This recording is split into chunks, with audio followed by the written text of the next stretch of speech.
Hello everyone, my name is Vandorika, and thank you all for joining us today.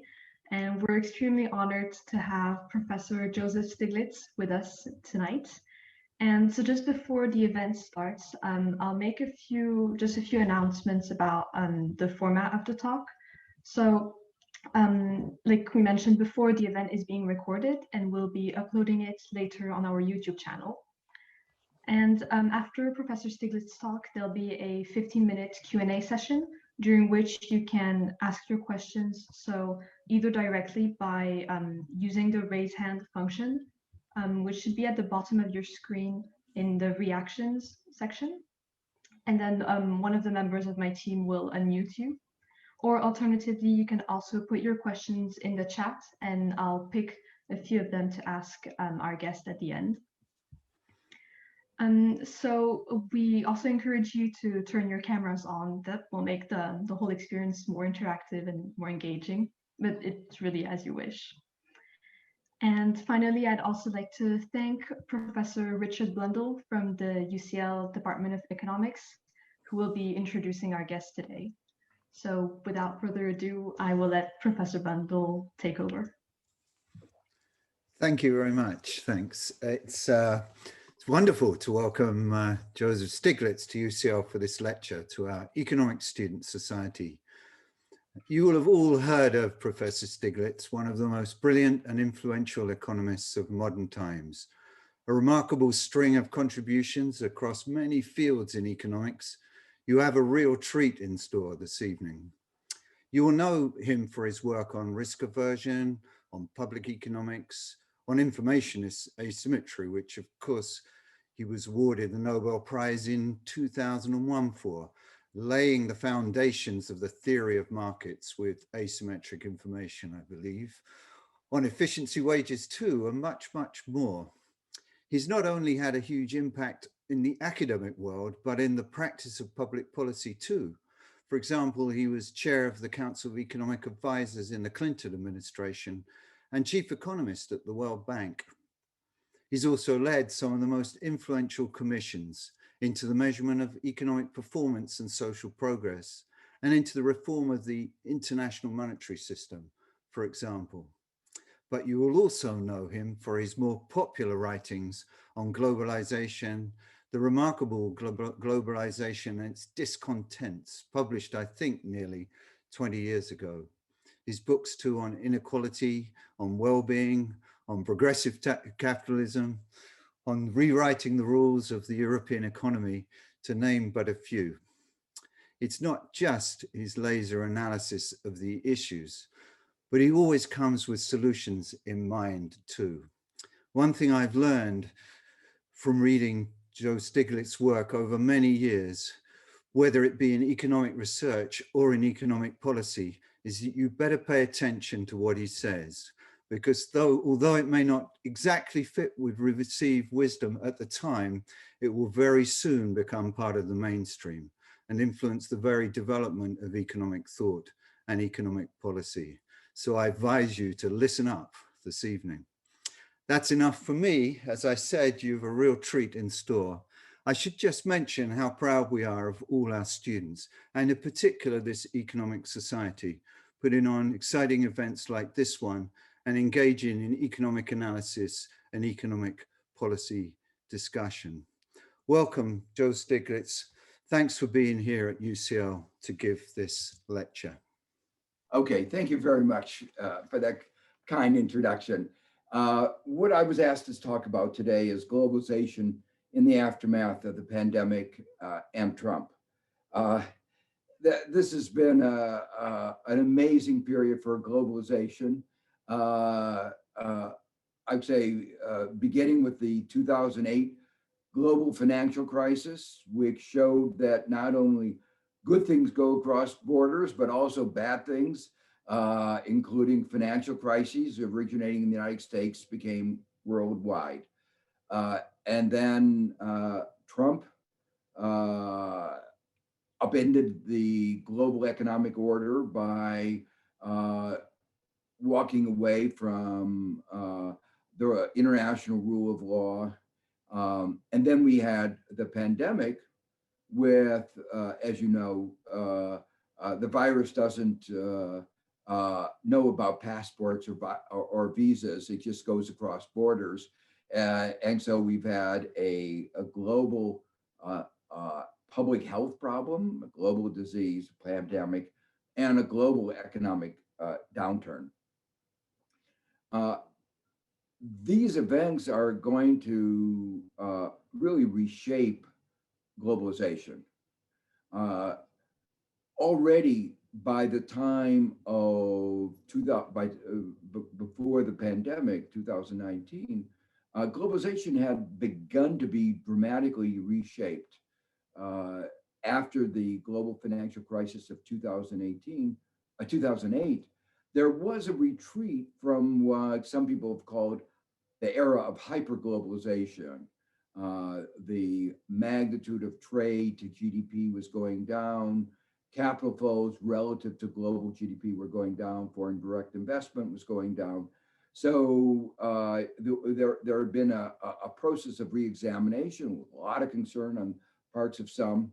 But what has happened since 2016, and especially with the pandemic, has been dramatic. And so what I want to talk about is first a broad view of the issue of how Trump and the pandemic and some other forces are changing our understandings of globalization. So that'll be the first part of my talk. And then the second part, depending on how long we have, I gather about 40 minutes, 35 minutes, I'll look at a number of specific issues. On the slides, I've prepared a number of issues. I probably won't get through all of them, and I'll try to touch on a couple of them that are most salient, particularly at this moment. So on the one hand, the pandemic has heightened our awareness of the need for global cooperation. We have we've recognized that global public health, like global warming, is a global public good. These are problems that can only be addressed globally. And as we think about the pandemic, we're increasingly realizing it won't be fully controlled until it is controlled globally. And this is particularly true as the issue of new mutations has arisen. And that means if the disease is flourishing in some parts of the world, there will be the potential for mutations to arise. And those mutations will go back to parts of the world that thought that they had it under control. So I hope that there's an understanding that this has to be addressed globally, and there has to be real efforts at particularly global vaccinations. And right now, unfortunately, that is not the case. Right now, the advanced countries basically use their money to make sure that they are first in line, perhaps not a surprise. But the real worry is that they haven't committed the amounts of money they need to make sure that the emerging markets, developed countries are, you might say, second in line, but get the vaccines by the end of this year. Economically, it's feasible. It would require only a few billions of dollars, and the potential savings are in the magnitude of trillions of dollars. So it's really foolish not to do it. But there has not yet been that global commitment to make sure that the pandemic is really addressed forcefully at a global level. The same point goes to the global economic downturn. It has been the most dramatic economic downturn, people often say, since the Great Depression. But if you look at the speed of the downturn, it's been much more dramatic even than the Great Depression. There's been a bounce back in the United States and in many other countries, but the bounce back still leaves the economy well below where it was before the arrival of the pandemic. Europe is expected to have a downturn, experienced a downturn over the past year of around 7 to 8%, which is, as I say, really a dramatic downturn. In the 2008 crisis, the recovery was very anemic. The United States didn't get over it for years, and the same thing about Europe.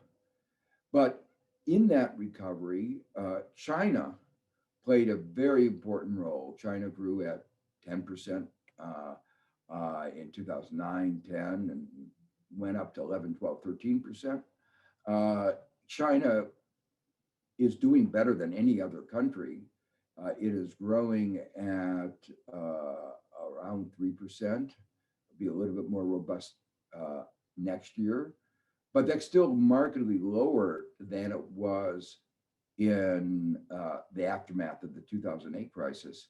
And moreover, China is more inward looking. It has enacted policies that have resulted in a greater trade surplus. And that means that it won't be able to have the stimulative effect that it had in the aftermath of the 2008 crisis. So to me, the implication of this is all the more important that there be strong global action to resuscitate the global economy. But unfortunately, the developing countries and emerging markets don't have the resources that the United States and Europe have. One of the reasons why the downturn in the United States is so much smaller than in Europe is that the United States has spent a bundle of money. To put it in context, the fiscal stimulus was almost $3 trillion in the spring. It was another almost $1 billion a trillion, I'm sorry. It was $3 trillion in the spring, another $1 trillion almost in December. And now Biden is proposing another $1.9 trillion. And the promise is that there'll be another package after that. These are numbers that add up to something like 26%, 25% of GDP. There's never been a stimulus of this magnitude in this short of a time. And the good news is that even though it was a very badly designed package in some respects, and the timing was not good, as you all know, Trump was asleep at the wheel and wasn't doing what should have been done, and the unemployment insurance ran out, and people suffered. It was a terribly, he managed the whole thing, and it couldn't be worse. The fact is that amount of money even was a bazooka, poorly designed, but it did succeed in preventing the economic downturn from being as bad as it otherwise would have been. And the economic downturn in the United States is half the size of that of Europe. And even though the disease here is worse than in Europe. So it shows that money matters, and that fiscal Keynesian economics is right. It does work, but the developing countries and emerging markets can't spend that amount of money. They just don't have the freedom. We also had $3 trillion of monetary stimulus, and their central banks can't do anything like that.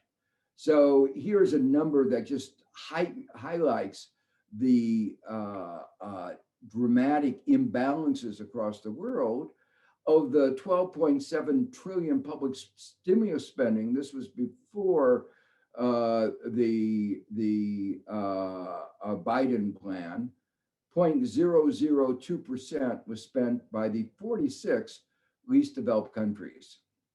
No matter how you look at it, though, they aren't able to give the support. And that's why global cooperation is needed. And I'll come back and talk about how that could be done. There's a further concern right now of a risk of debt crisis. And a debt crisis with enough countries to have global consequences, not just one or even two countries, many.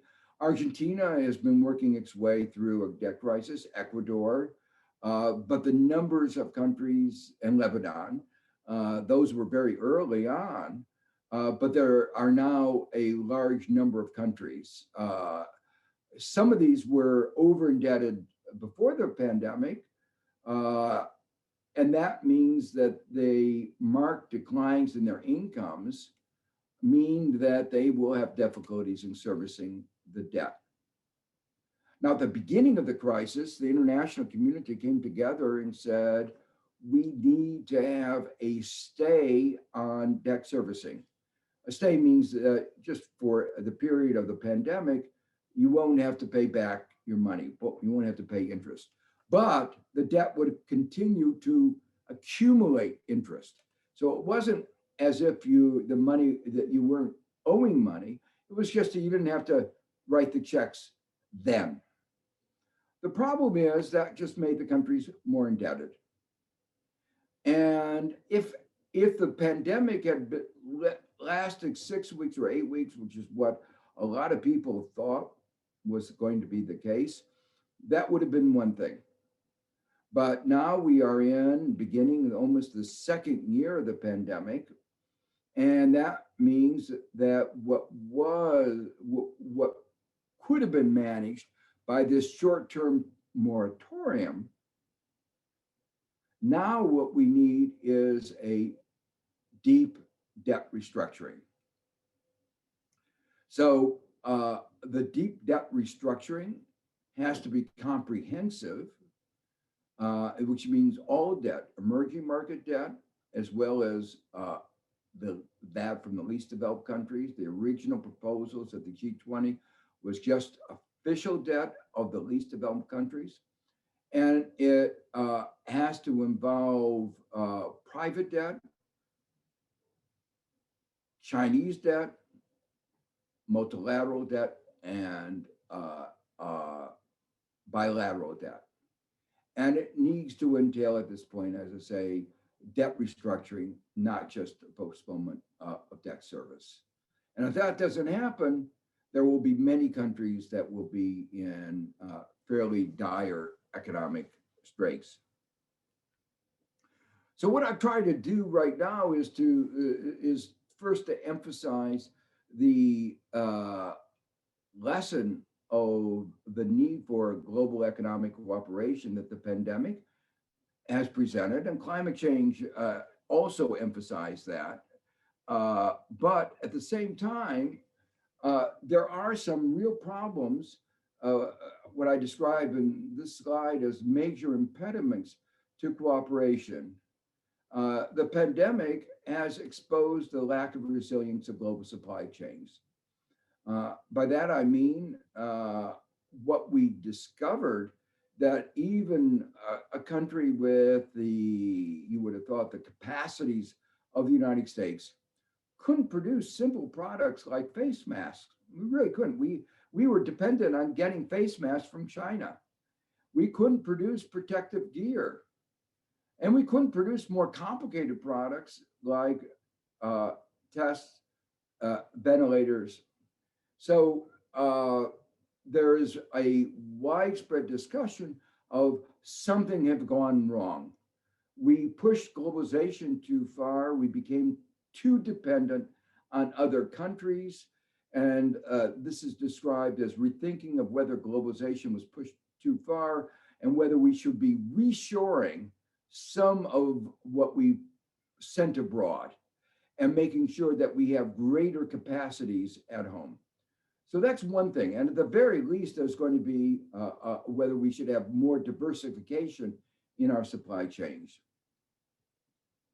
The second problem is that the pandemic has exposed the extent of the inequalities both within and between countries.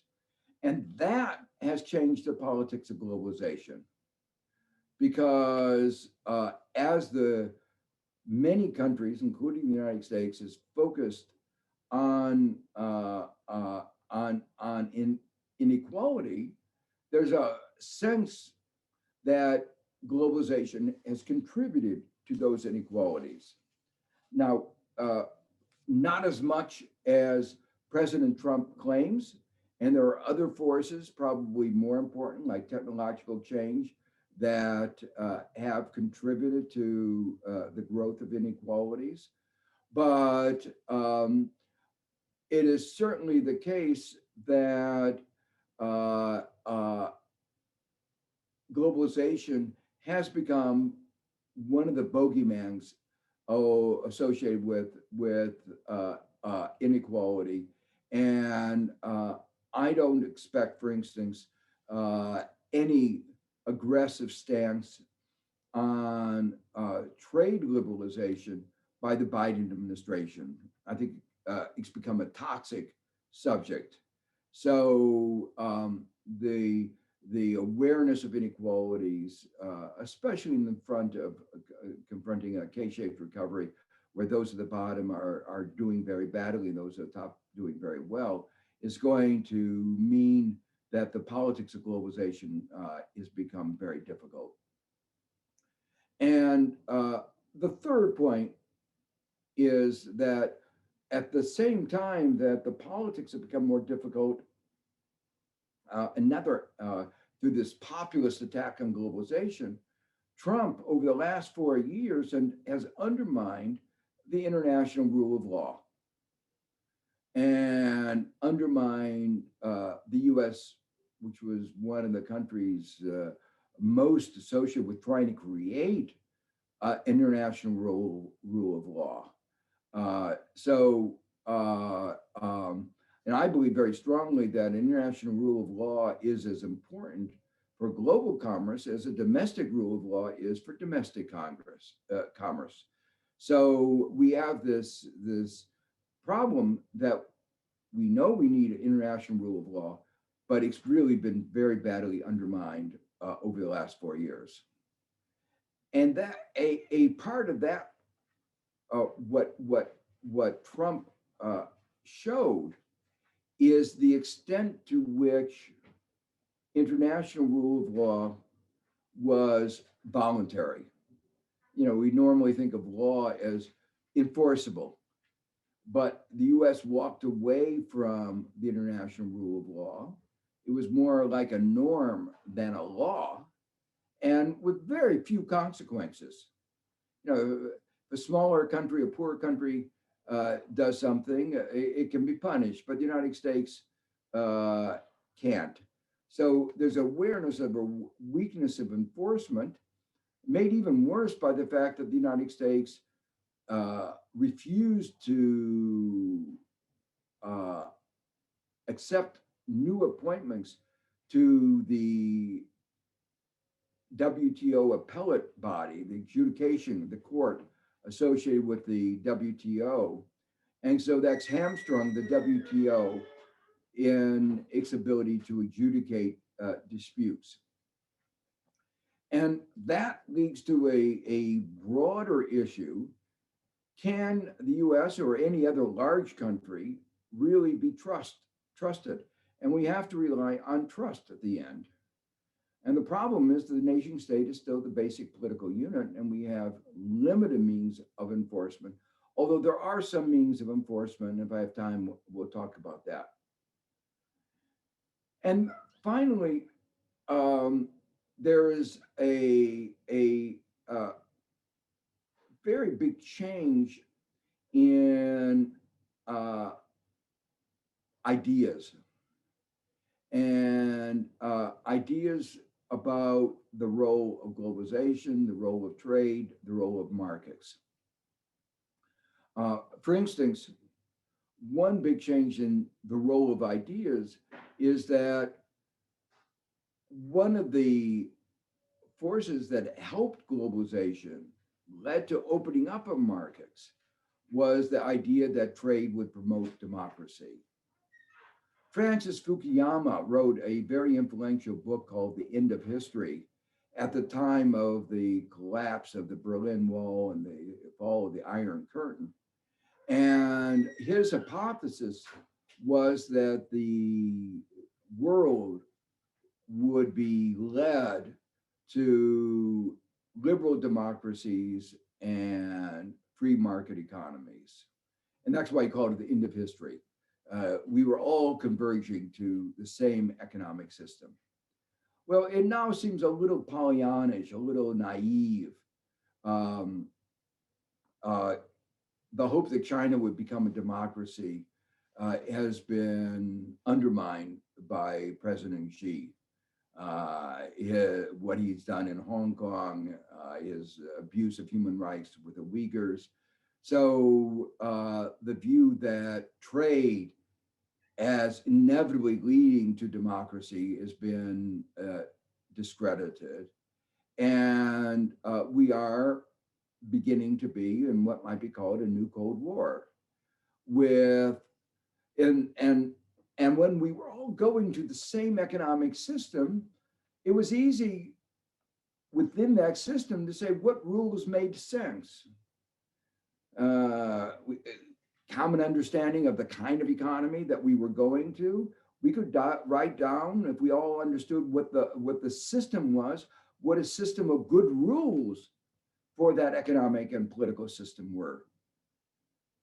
But we are now in a world where the large differences between the economic system of China on the one hand, Russia on the other, and the United States on the other, and Europe on the other. We have multiple different systems, and figuring out a set of rules for globalization that is viewed as both fair and efficient is really difficult. And so this is one of the big areas of discussion, debate. There are very deep conflicts over values of democracy and human rights playing out, for instance, in ordinary issues of commerce. For instance, to give you one example, should we allow the internet giant of China to compete with the West? Whereas in Europe, you have strong rules about privacy. What makes a lot of the strength of the internet giants is AI, artificial intelligence. And the input to artificial intelligence is data. And the more data, the better you are in this business. And in China, there's no restraint on that. In the United States, there's no restraint. In China, there's no restraint because there's public surveillance. In the United States, there's no restraint because there's private surveillance.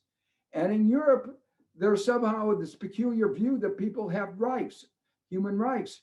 And that makes a question of how do you reconcile economic systems when you have such different views about the nature of basic values.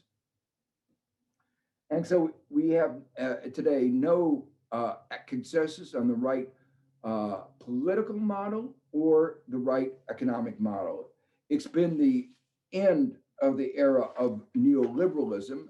Neoliberalism has been totally discredited, but there's no consensus economic model that follows.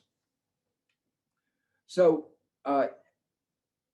that means as we go through each of the issues in globalization, trade, finance, intellectual property, debt, there is less consensus than there would be if we had a shared vision, a shared values, a shared economic model. So that leads me to two general principles that should underlie what we need to do going forward. And then I want to raise a broader set of problems that I haven't had that were beginning to come to the fore before the pandemic and Trump, but now have moved to the fore, and the pandemic has accelerated the change. So the two general principles is, first, we have to cooperate to address issues of common concern. And there are lots of these: climate change, global health, preservation of oceans. And there are still large potential gains from trade, and international rule of law, as I said before, is as necessary for global commerce as a domestic rule of law is for domestic commerce. So there are mutual gain from that kind of cooperation. So we need to cooperate even if it's going to be more difficult. The second thing is, given that we don't have an international government that can fully enforce international law, we have to think about how do we make that kind of cooperation sustainable. And that's been an important area of research, work done in repeated game theory, lots of discussions of what kinds of enforcement mechanism. I want to mention two ideas here. One of them is that we have to strengthen the international institutions. And one way of thinking of that is that when we strengthen the international institutions, we are ceding power. Usually we think about things in polar terms. We either have national sovereignty or we don't. But in fact, the world is much more subtle than that. We cede some powers. We may do it permanently or temporarily. The UK joined the EU, but then it left. You join a trade agreement and you could leave, but while you're there, you give up certain rights. So one of the points about international institutions are they help create their partial system of global governance. They make it more difficult, not impossible, but more difficult for a rogue government to overrule international rule of law. So Trump behaved very badly over the last 4 years. But in the absence of the WTO, I believe he would have behaved even worse. So what these international institutions do and international norms is they act as a constraining force. So I believe that if we are going to get globalization work better, the US in particular is going to have to give up more power to the international institutions. And the US gained a lot from doing so after World War II, and I believe it would be in the US long-term interest in doing so now. One example of that is enforcement for international agreements. One example of that, in turn, is the discussions about climate change.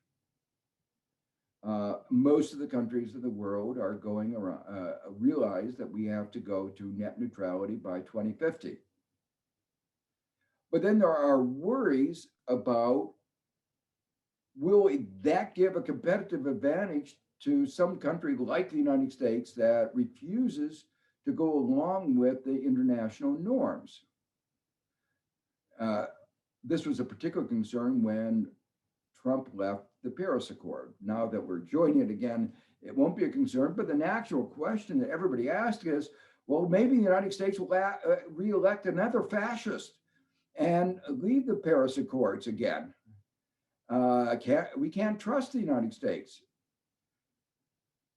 Well,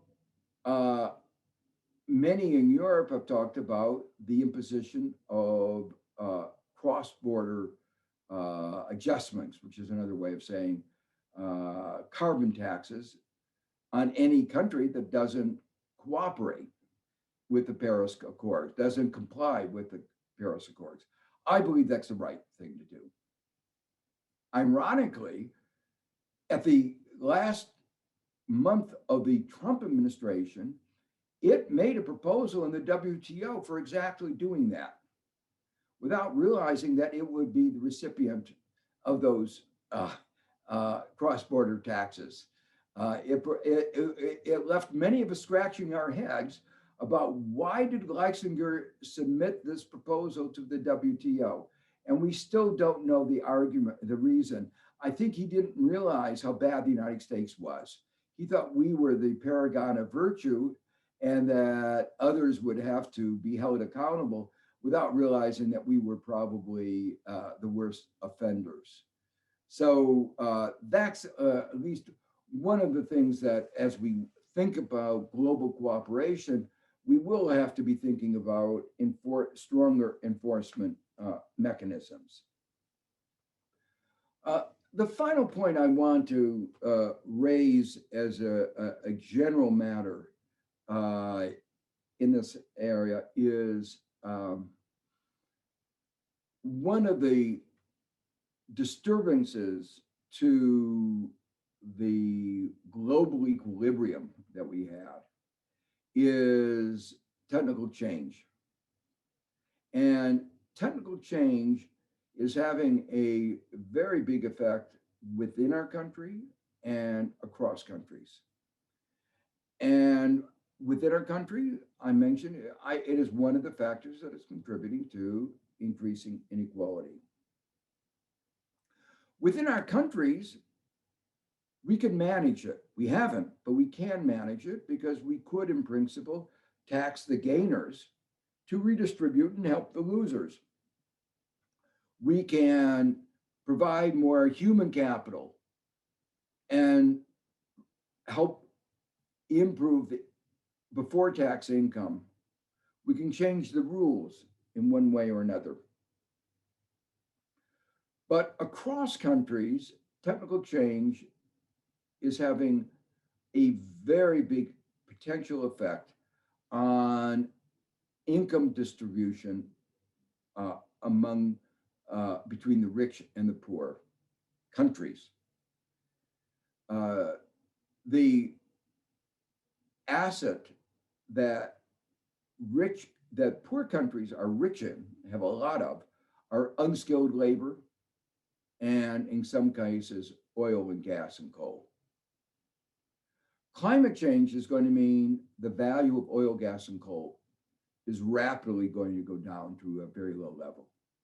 If we are renewable by 2050, then the value of oil, gas, and coal, carbon assets, is going to be very limited. And that is an enormous cross-section cross-country redistribution. By the same token, AI is undermining the value of anything that can be done by routine. Robotization is doing the same thing. So the value of unskilled labor, which is another factor which the poor countries are rich in, will be declining. So from the period of roughly 1970 to 2020, the last 50 years have been marked by extraordinary growth in the developing countries, emerging markets, India, China, convergence. Not everywhere, but broadly convergence. But the economic model that worked for East Asia, the manufacturing export-led model, is not going to be working, precisely because manufacturing is going to be a smaller and smaller share of global employment. And the value of the underlying assets in the developing and emerging markets is going to be decreasing relative to the value of the assets in the advanced countries. And so we're going to have divergence rather than convergence. And so how we manage over the next coming decades this potential growth in inequality.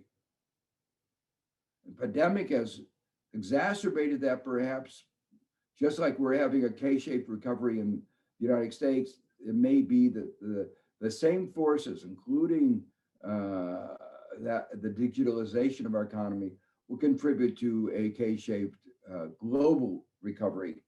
And that should be a concern to all of us. Well, in the remaining just few minutes I have, let me talk about two issues that are on the table right now concerning the global recovery from the pandemic.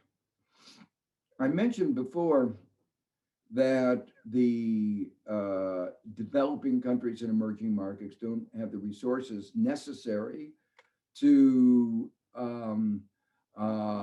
provide the fiscal support that the United States and Europe have done.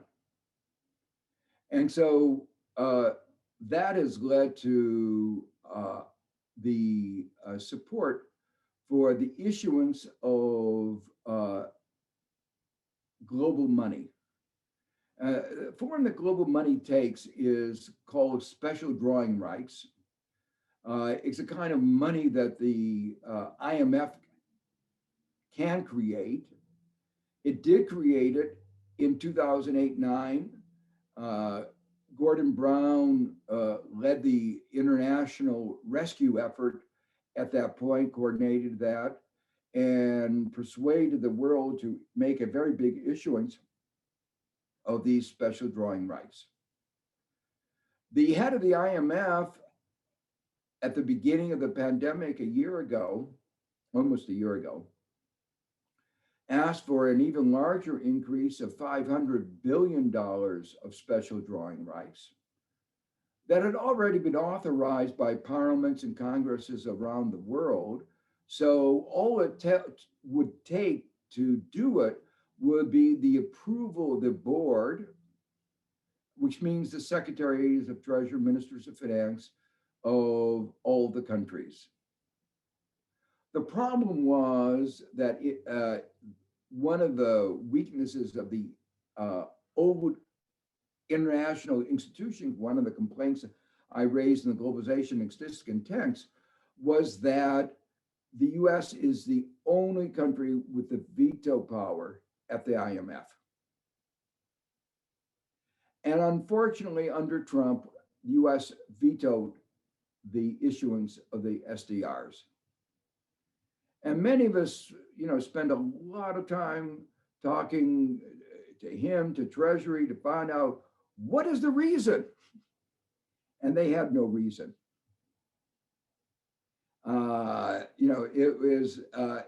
It's a mystery. Other than not wanting to cede power, we want to not wanting to give the IMF power. It's against just trying to keep control back in the United States.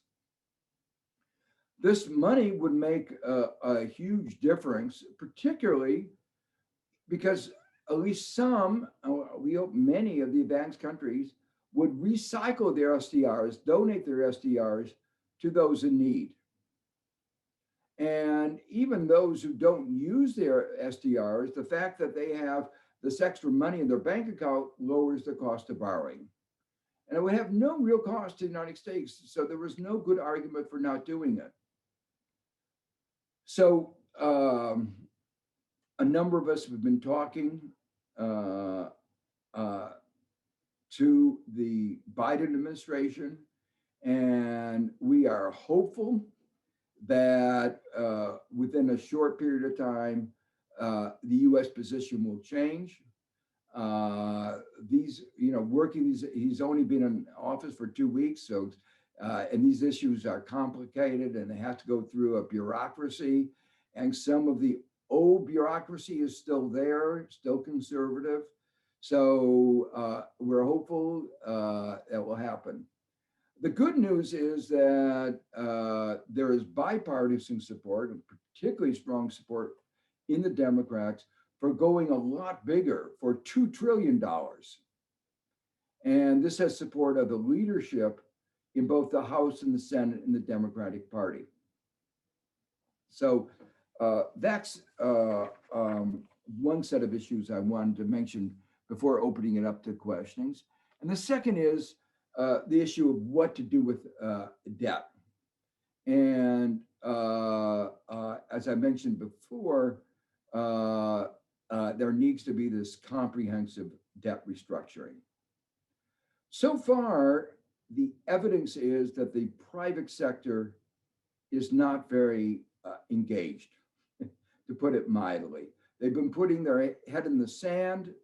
They don't, they pretend that somehow the money will come out of the thin air.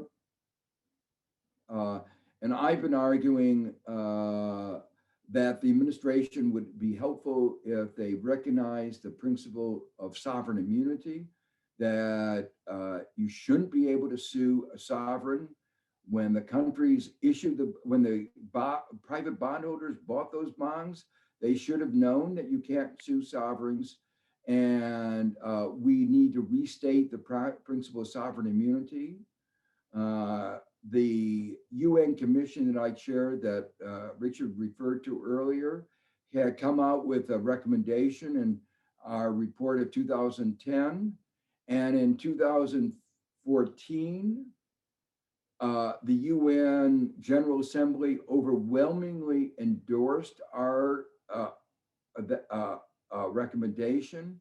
And in 2015, they announced a set of overwhelming, with only 6 countries voting against, a set of principles that would guide that debt restructuring. Unfortunately, US and UK were among the countries that opposed, so it never, this new system of debt restructuring never came into force. But there's other principles of law. One of them is the principle of force majeure, that you don't enforce debt contract when events that were not contemplated, like the pandemic, occur. And if there was ever a time for this principle, now it's the case now. So the point is that the issue of debt has been a long-standing issue for civil society. There have been concerted efforts by the private financial sector to get countries over-indebted because they make money out of it. And civil society has been trying to deal with the problem of excess debt. And this is another one of those times where you might say the chickens have come home to roost. So this is an issue that really needs to be dealt with if we're going to have a strong recovery from the pandemic. So with those remarks, let me open it up for discussion. Thank you so much, Professor Stiglitz. That was a really, really interesting talk. And I think our audience now has a better understanding of how fundamental global cooperation is needed and like what its limitations are. So thank you again. So to open up the questions, I think I'll first ask for live questions. So if anyone wants to ask their question live, just use the raise hand button, or you can use the thumbs up in the reactions functionality. So I'll just demonstrate how the thumbs up works.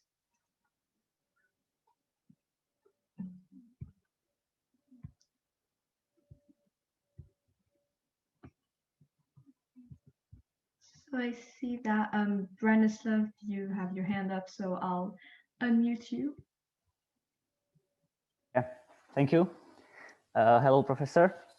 So my question is about your work with the Commission on Global Economic Transformation, and what are you working on at the moment, and what do you plan to do in the future?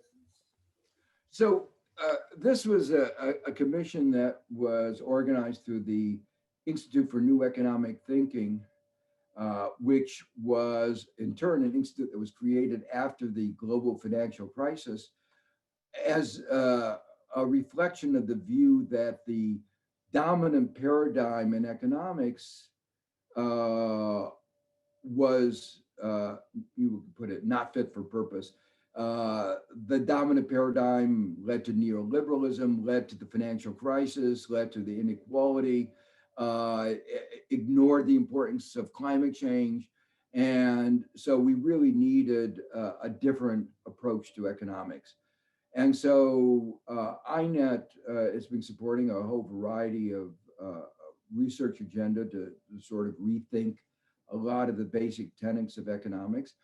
And as part of our effort was a rethink of the policy frameworks as the world is going through an economic transformation. So the issue that I talked about towards the end of what are we going to do as the value of the assets of the emerging markets and developing countries goes down, when the model of development, the East Asia model, is no longer working, what are we going to do for Africa, for the countries that have been left behind? That's one of the big questions. We just had a meeting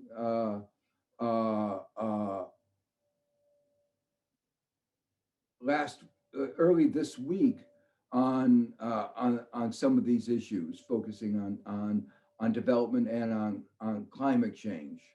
So we're trying to, in some cases, pose the issue. People haven't really realized the significance of this possibility of divergence. They get used to the convergence that has happened over the last 50 years, and we may be in a period of divergence. But we've also emphasized in our next report that will be coming out, hopefully within the next few months, but these things take time, that what has happened in the last 5-10 years on climate change is actually very hopeful. That 15 years ago, we thought it would be very expensive to get to prevent climate change. We thought there was a trade-off. And what has happened with renewable energy in the last 15 years has been dramatic. And so the idea that you could get to net neutrality by 2050 seems not only feasible, but something that would actually stimulate well-being and standards of living.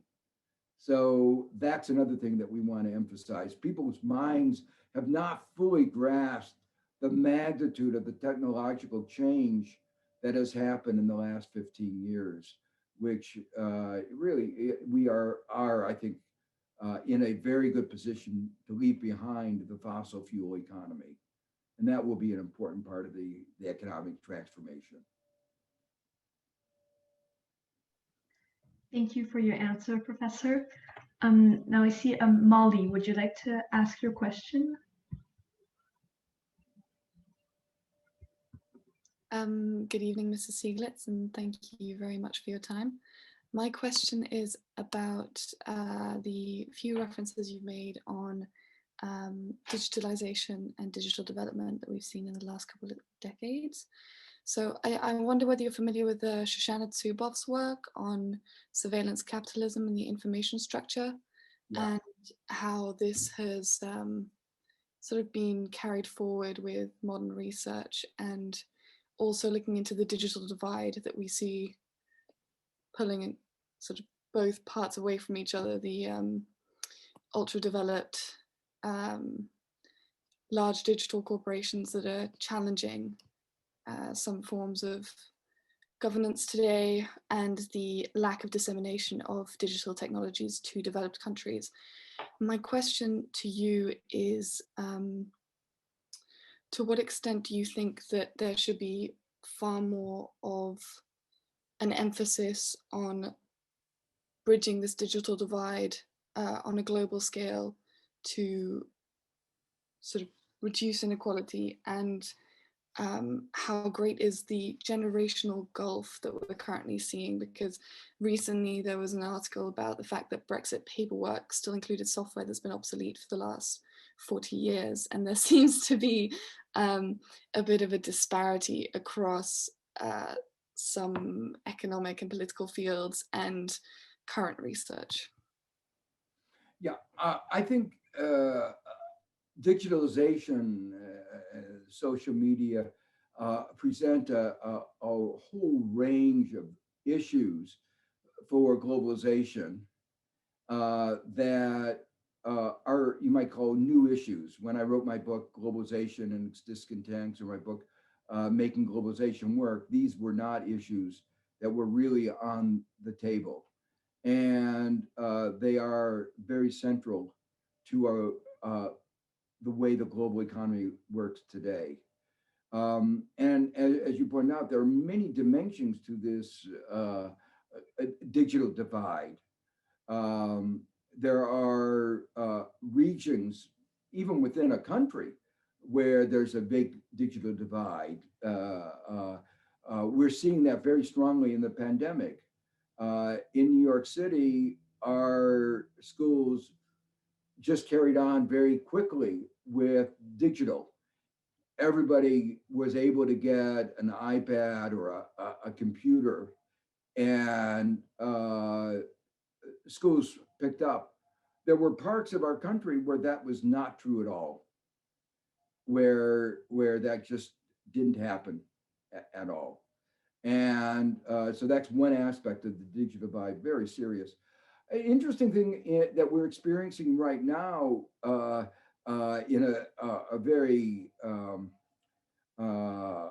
visceral way is access to vaccines. The older people who are not digital savvy are not being able to find the vaccines, because you have to get an appointment, and the government has not organized this in a very effective way.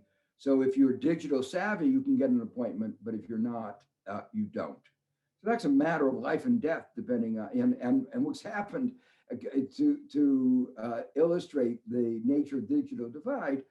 Those people who have grandchildren who are digital savvy are getting the appointments for their grandparents, and those who don't are not getting the vaccine. So it's really a multi-generational complexity on that. In many ways, though, some aspects of digitalization have helped development. So for instance, in Kenya, moving to digitalization has led to access to banking for a lot of the people who otherwise would not have had it. And actually, their digital financial system is working better than the American corresponding part of digitalization. We have more people probably left out than in Kenya. So it's a much more complex picture. I think that, to me, that part of digitalization is soluble with not a lot of money. I think we could solve that if we made a commitment. of a modest amount of money. To me, the much more difficult problem is the problem presented by, on the slide that I put here, is the problem of misinformation and disinformation and the multiple social harms that occur over the social media. Things like incitement that we saw in the riots against the insurrection in the United States on January 6th, the pushing of the anti-vax movement in the United States, racial hatred, political disinformation. It really, I got my Nobel-Prize for the economics of information, but I never contemplated a world at that time where people were engaged in disinformation, misinformation. And I spent a lot of time thinking about it because it is very similar to what I spent a lot of my time before thinking about, but it's the negative of it. So there are big issues about what kinds of systems of accountability, how do we reconcile that views about free speech and digital disinformation or disinformation more generally.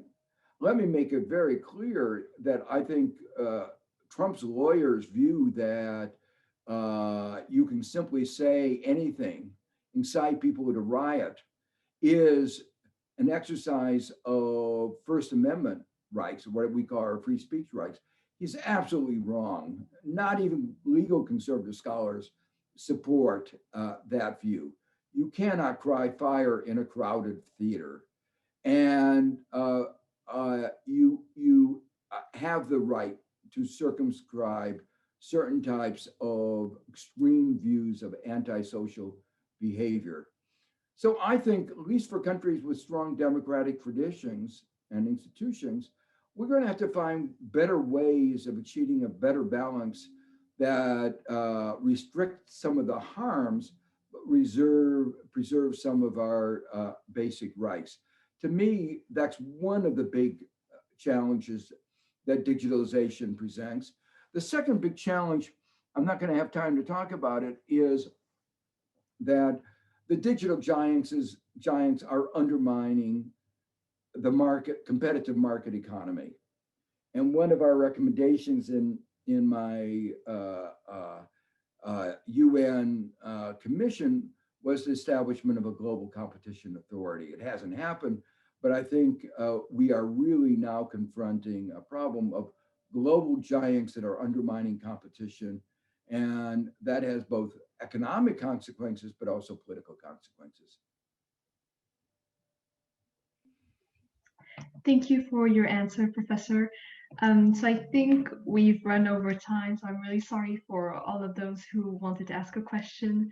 But thank you again for coming today. And thank you also to Professor Blundell for joining us to introduce our guest.